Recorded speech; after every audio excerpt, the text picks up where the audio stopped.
Good evening. It is Wednesday, April 8th. I'm JJ Hastings, and I just wanted to come in and give a few updates to some of the stories I shared in my news stories you needed to know this morning. Now, as I talked about in my video pinned at the top of my channel this morning, despite the US and Iran agreeing to stand down, the IDF launched a massive coordinated barrage across Lebanon.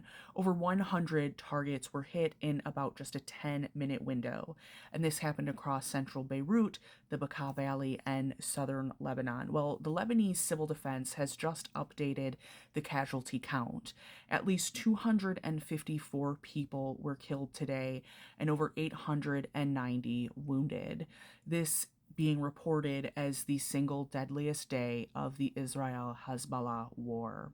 When asked about this during a PBS NewsHour interview about an hour ago, President Trump dismissed the slaughter as a separate skirmish, explicitly stating that Lebanon was not included in the ceasefire deal because of Hezbollah.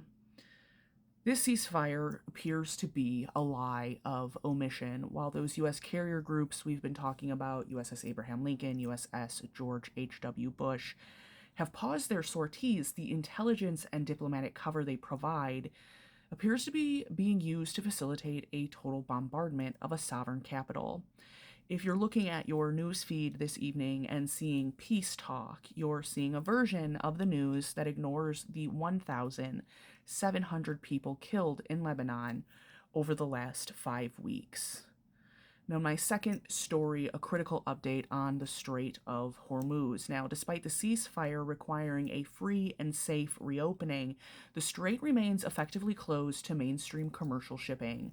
This afternoon, the Maritime Intelligence Agency or firm Windward reported that only 5 bulk carriers have attempted to leave the Gulf, and all were restricted to a corridor controlled by the Iranian Revolutionary Guard. Now, just as a side note for transparency, Windward is a predominantly AI-based software that is used by maritime insurance regulators and entities like that related to different stuff you don't care about because you probably don't own a maritime shipping agency.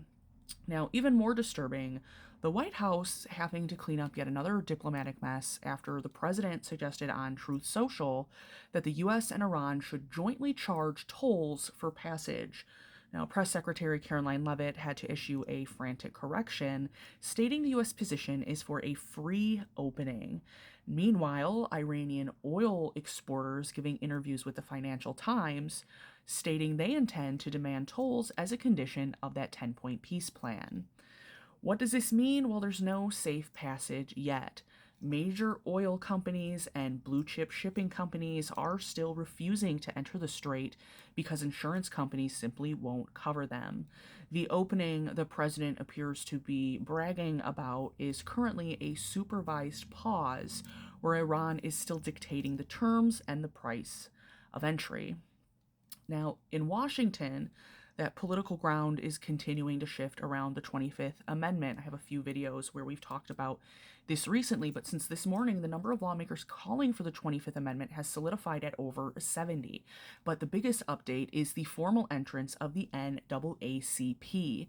For the first time in its 117-year history, the organization has called for a president's removal, calling him unfit, unwell, and unhinged.